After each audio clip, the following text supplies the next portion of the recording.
शशांक आणि लता हगवणेला आज पुण्यातील म्हाळुंगे पोलीस घेणार ताब्यात। जेसीबी विक्रीच्या प्रकरणात हगवणे कुटुंबियांनी 11 लाख रुपये लाटल्याचा नवा प्रताप उघड।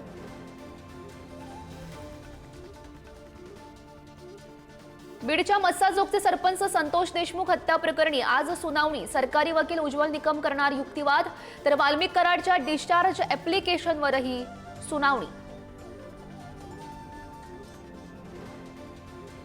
गोपीनाथ मुंडेंच्या स्मृतिदिनानिमित्त बीडच्या गोपीनाथ गडावर विविध कार्यक्रमांचं आयोजन। मंत्री पंकजा मुंडे आणि धनंजय मुंडे करणार अभिवादन, तर परळीमध्ये वृक्षारोपण कार्यक्रमांचंही आयोजन। उद्धव ठाकरे यांच्या पक्षात 8 दिवसात मोठा भूकंप, संपूर्ण पक्ष जमीनदोस्त होण्याच्या मार्गावर। मंत्री गिरीश महाजन यांचा दावा, तर दुसऱ्यांचे पक्ष फोडून स्वतःचा पक्ष सुजवायचा हेच त्यांचं कर्तृत्व। संजय राऊत यांचा हल्लाबोल।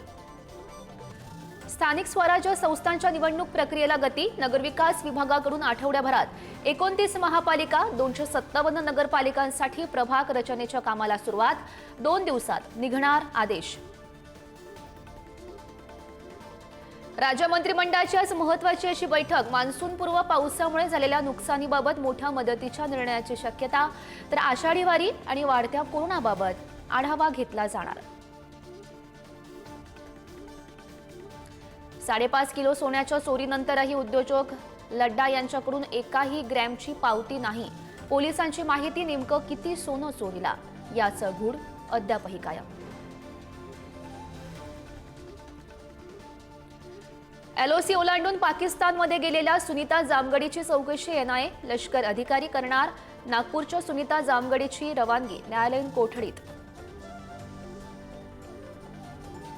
मे महिन्यामध्ये दाखल झालेला मान्सूनचा प्रवास खोळंबला। 12 ते 15 जूनपासून मान्सून पुन्हा सक्रिय होण्याचा अंदाज।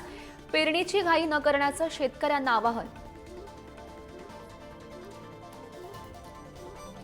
आयपीएलमध्ये आज रॉयल चॅलेंजर्स बंगळुरू विरुद्ध पंजाब किंग्स फायनलचा थरार। एका दशकानंतर दोनही संघ फायनल खेळणार। मात्र अहमदाबादमध्ये नरेंद्र मोदी स्टेडियमवर खेळवल्या जाणाऱ्या सामन्यावर पावसाचं सावट।